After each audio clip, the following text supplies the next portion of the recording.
तुम्ही पाहत आहात MCN न्यूज मराठी।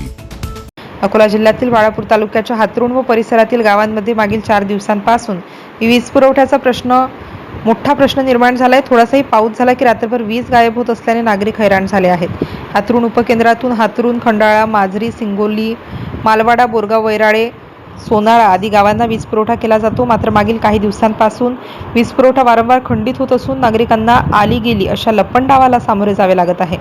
ग्रामस्थांच्या म्हणण्यानुसार पाऊस सुरू झाला की वीज पुरवठा रात्रभर बंद राहतो। वीज गेल्यानंतर तक्रार करण्यासाठी उपकेंद्रातील कर्मचाऱ्यांशी संपर्क साधला असता अनेकदा फोन उचलले जात नाहीत किंवा समाधानकारक उत्तर मिळत नसल्याचा आरोप नागरिकांनी केला आहे। वरूनच पुरवठा बंद आहे असे सांगून जबाबदारी झटकली जात असल्याचेही ग्रामस्थांचे म्हणणे आहे।